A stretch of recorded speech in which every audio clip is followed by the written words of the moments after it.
Before I start this video, listen up close. I know that a lot of you like Jake Paul, a lot of you hate Jake Paul. I mean, most of you hate Jake Paul.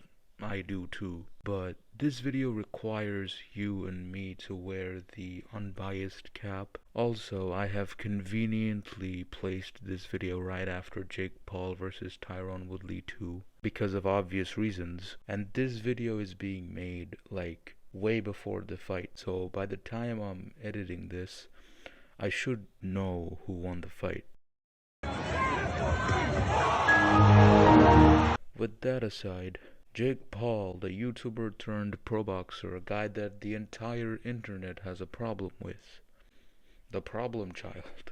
A huge proportion of the hate that he has comes from the fans of British YouTuber KSI. Mainly because KSI has this never-ending beef with Jake Paul and he wants to fight him in a pro boxing match someday. I mean, that was the plan from the very start, you know? The two spectacle fights that KSI had with Logan Paul weren't supposed to happen because KSI actually challenged Jake Paul from the get-go. Jake Paul refused to fight KSI and Logan Paul just scrammed in. As to why KSI has this beef with Jake, it's kind of because he thinks Jake Paul is an obnoxious and delusional individual. I mean, a lot of other people think that way too, so I don't really blame him for that. But I do not think that Jake Paul is delusional because the things that he does, it's extremely well planned out and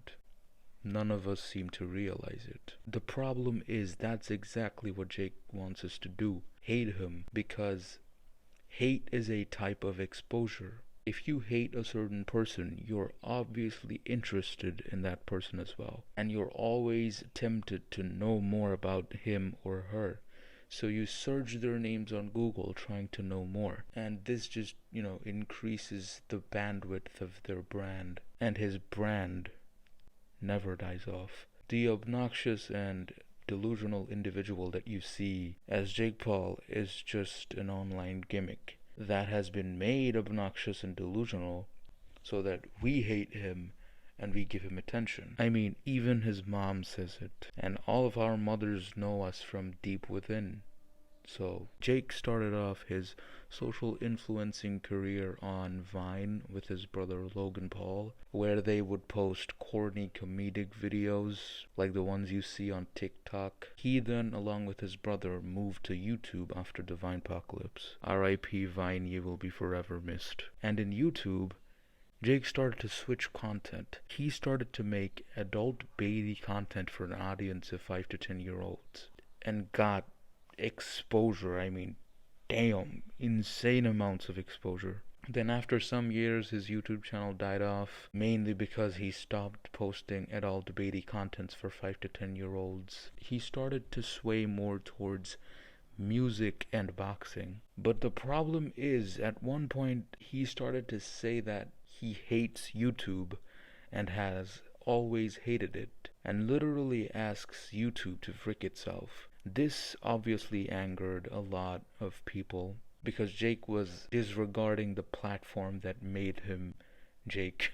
Jake Paul then started to work on music in the pandemic. He released songs like Fresh Outta London, 23 or 24, I don't know, something like that. He also had a feature song with Mike Tyson, I think. But soon he forgot everything about music and put all of his focus into boxing. In his first pro boxing fight, Jake Paul fought English YouTuber Anison Gibb and TKO'd him in first round. In his second pro fight, he fought retired basketball player Nate Robinson, knocked him out clean. Then he fought retired UFC fighter Ben Askren, knocked him out clean in the second round. Then he fought retired UFC fighter and former 6-time welterweight champion Tyron Woodley. That fight ended in a unanimous decision that declared Jake Paul the winner. Jake Paul was supposed to fight Tommy Fury next, but Tommy Fury pulled out of the fight because he had a bacterial infection in his chest and broken ribs or something, I don't know.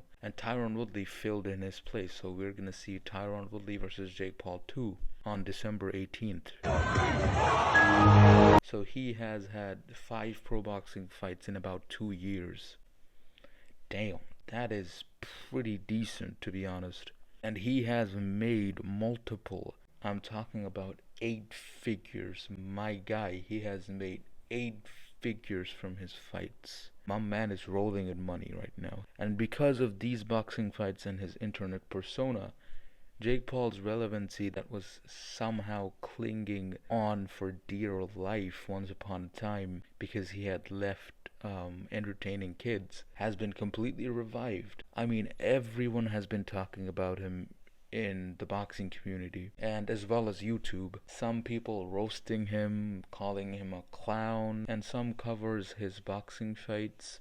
You love him or you hate him, but you know him. The attention got to the point where Jake Paul actually was the 10th most searched athletes on Google in 2021, according to Google Trends. And he is one of the highest paid boxers at the moment, like right behind Canelo. Whenever he's having a fight, it's trending worldwide.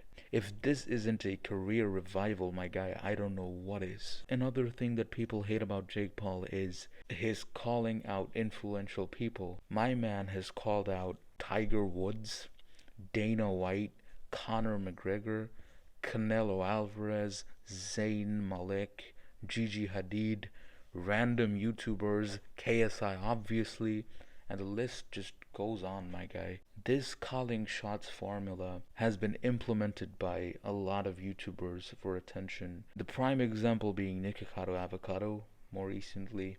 And yes, he has gotten a lot of hate for it, but the exposure is way more. Jake is clearly the pioneer of get hate to get famous. But all this hate that he gets definitely has a toll on him, right?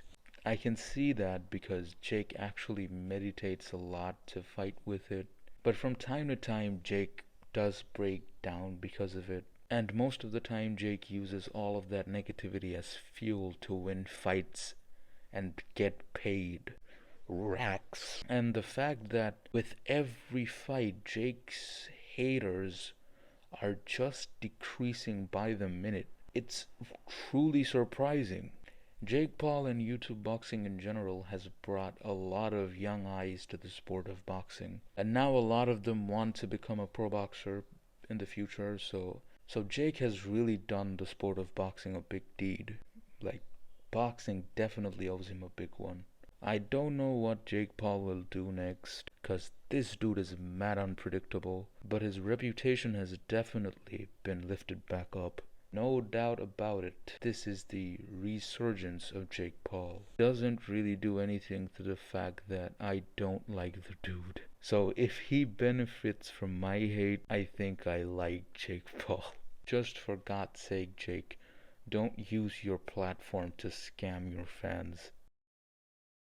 Never mind. Just never mind that. I never said anything. Haha. This guy never changes.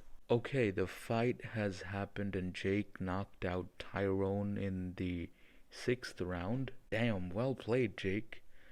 I can't believe this. Like, the knockout was clean AF, my guy. Wow. It was so good. Well done, Jake. Really, really well done. But some people are coming up with theories of the fight being rigged or something. I don't know. But I don't really think it's rigged. The knockout looked really legitimate. And hey, T. Woodley did get a lot of good things out of the fight. You know, a rollie, a big check. So it's all good, you know. Goodbye.